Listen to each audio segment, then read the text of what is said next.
If I look tired, I am tired. Whew. So before I get into the rest of the video, so you guys can hear exactly everything that just happened and transpired, if you guys can do me a big favor, hit that like button, hit that subscribe button along the way throughout the video. If you see something, comment down below your opinion. This is my first real video, and I guess it's the perfect way to really start it off with some drama, because that's what people like to watch. I'm gassed right now. I'm pissed off. I'm irritated. I'm a bunch of emotions. Also, watch the end of the video so you can see some clips of like everything that went down. So thanks for watching. Man, it's crazy. It's crazy. I gotta fire somebody today. Let me tell you something. I had this guy start for me maybe I don't know, maybe a month ago or so. Maybe a month or so ago. Sorry if you hear water. I'm cleaning out the one of his issues. So I hired a guy like maybe a month ago. He comes into the game talking about, I know this, I know that, talking a real big game. Got me super excited, super hyped up, because I went through like 3 or 4 people since I started hiring people, because I started getting more busy. Everybody turned out to be shit. But then he comes along talking about, I got 20 years experience. He showed up on day 1 on time, did a great job on day 1, had all his tools. Doesn't have a car though. Supposedly he moved up here from Florida because of a divorce. I'm not going to say too much about his personal information, but gave me this whole story. And I felt bad because I seen a little bit of me in him, because I've been in his situation before where I had to start over in a new city. I'm like, damn, this guy works good. So I had a car that I bought from my brother, $1,400 I think it was. Paid me $400 down payment, owed me $1,000. We were supposed to take it out of his pay. And then ever since then, bro, it just went downhill. Just non-stop unreliability. He's messy. Just talks a big game, bro. So I had to go out of the country just this last week, and I had this big job. And I wanted to keep him busy because, you know, I want to keep him around because I thought he was a good guy.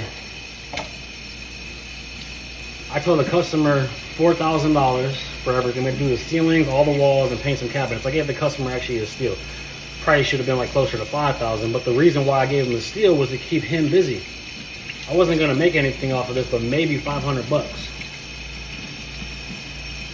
The material should have cost $800 for all the paint, nap rollers. I'm not that big of a company yet where I buy things in bulk, where I want to get to that point. Like a box of 18-inch roller covers, those are about $25 a piece. They come in boxes of 6. $250 for a box. No, for 6, $150. For this job, everything is white, one sheen. You only need one 18-inch roller cover. This man went to the Sherwin-Williams account and started splurging on my account. He bought 2 boxes of 18-inch roller covers. How much did I just say that was? 150? So $300 for 2 boxes. Already ran through 10 of them. First of all, you only been here for 4 days. So how the hell did you use 10 of them? That's more than 2 per day. Unless you're taking some to another job site or something, I don't know. Right now I owe Sherwin-Williams $1,300. I told him from the get-go I'd give him $2,200 for the job because it's a lot of work by himself. That's good. You know, $2,200 out of $4,000. Materials would have cost me about $800, so $3,000. I would have been left with $1,000. Say $500 left over for taxes, because you got to pay your taxes as a business owner. And then I would have made like $500 because it's still my company. I should make something. I get over here, man. This shit's a fucking mess. Everything everywhere. The customer's telling me he's trying to upcharge him $1,500 for like some bathroom that has some popcorn texture. That we need to sand it down. It's not gonna. The paint's not gonna go on it right. Without even consulting me. He doesn't even know the conversation that I had with the customer. I already talked to the customer about this. The customer had a budget. I was already right at their budget. They don't have an extra $1,500 this thing. So what do you got to do with the popcorn texture? You got to use a thick ass nap and do a couple coats. This man's trying to get more money off of my job. First of all, I'm not the type of person that upcharges people. When I come into a job, I know exactly what it's going to take for me to do that job. I give them one price and it's the final price. On occasions, I do go over budget, but I eat that shit because I'd rather eat the cost of that than have to tell a customer they owe money at the end of the day more when they already budgeted, because you never know what somebody's going through. And that shit can lead to bad reviews. I'd rather lose $200 and make sure my client is happy and get a good review, because that good review and that good word of mouth is going to go a lot farther than, you never know, they might be struggling to make a mortgage. You know, they might just have to sell the house for whatever the reason is. But then you want to upcharge them $1,500? That's a lot of money. Then, come to find out, he has another helper of his working with him that he's supposed to be paying $120 a day. First of all, that ain't a lot of money. If I would have known that shit, I would have been paying him probably like, shit, at least $160 if it was even $20 an hour for 8 hours of work. But probably like $200, because the guy's a good worker. Come to find out, he hasn't paid him since the last 2 jobs that we've been on. He owes him $800. While I'm gone on vacation out of the country, this man is calling me every day for money. $500, $300, $200, $100. We're at $1,100 already. Talking about I had to pay the worker. He didn't even pay him shit, so what are you using your money for? And now, I told you $2,200, so I owe you $1,100. But you owe your guy $800. And I come in here, you tell him we have 4 hours of work left. We got like 3 days of work left. We got to do all the cabinets still, all the trim still. The ceiling needs to be redone. And the ceiling still needs to be patched up. It's like 2-3 days of work left.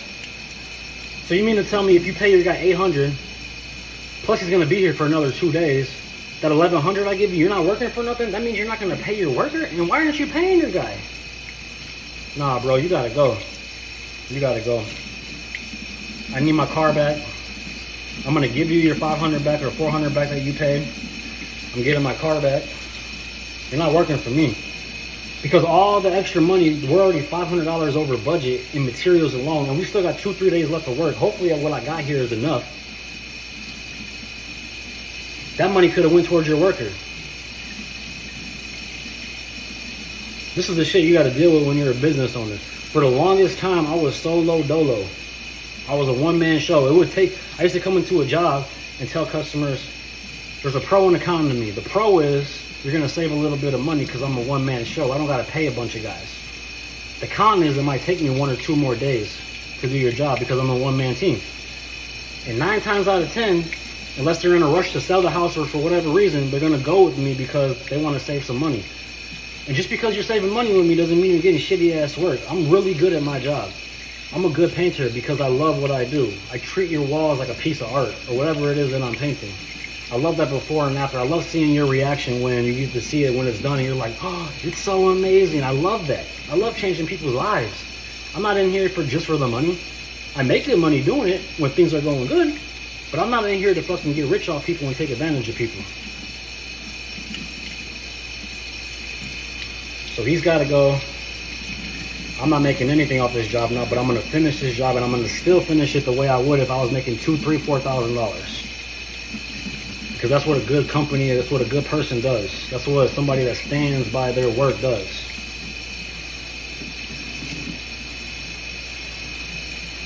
So, and not only that, come to find out, this man's talking about he owns half of my business.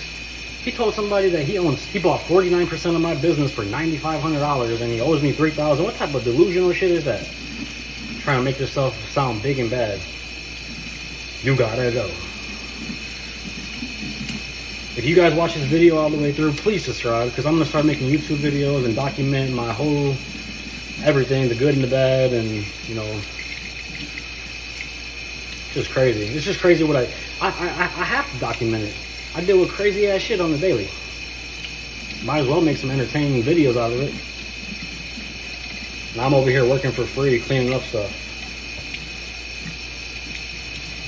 Gotta call the cops later because I need a mediator, because if he says something out of line, boy, I'm gonna sock that boy in the face. I'm I'm not a violent person, but don't play with my money, man. I'm the nicest, most generous person in the world, but don't play with my money. Anyway, this is the first video, I guess, of this series. I'll keep you guys updated what happens later on tomorrow in tomorrow's video. Somebody's getting fired today. Subscribe. These come 6 in a box, 18-inch roller covers. 6 in a box. There's 0 in here, there's 2 in here. So there's 10 used.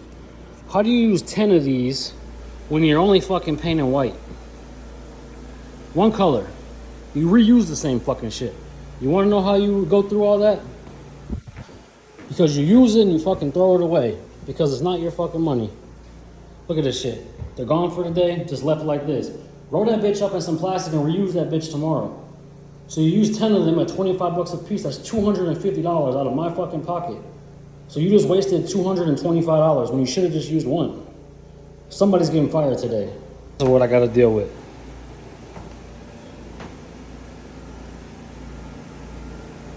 Look how dirty this is. I usually keep everything on one tarp in the middle of the floor. Look at this. Paint all over the floor. Look at this mess, not even cleaned up. Just throwing away trays. Like, why are you gonna throw away this fucking $10 tray when you gotta reuse it?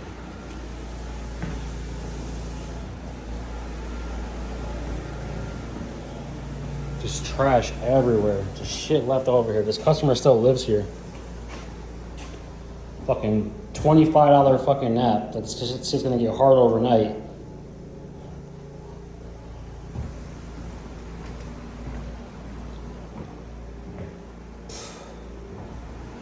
Just shit all over the house. Like, not even organized. Like, when you leave, look at this shit. Left the toilet disconnected. Like, what if the customer has to use the bathroom?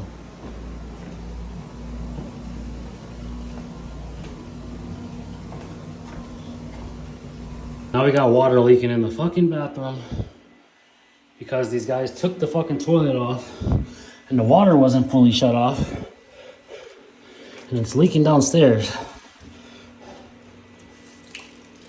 Now we got some water damage and it's leaking in there too. Got the water dripping right here. Lovely. There's paint all over the countertops. So I gotta go around and clean all that up. And if you get closer and inspect, there's paint all over the floor. Just horrible, man. Finally got everything clean, only took 2 hours. This is how it's supposed to look when you leave a customer's house. Clean floors, not the countertop full of bull crap, not the floor full of drywall. Oh, I forgot that. But I guess it doesn't matter because we were gonna throw it away anyway. But everything organized in one spot. Like, you're not supposed to like leave a customer's house like that at all. It's crazy. This is how it's supposed to look. Appreciate you guys watching part 1.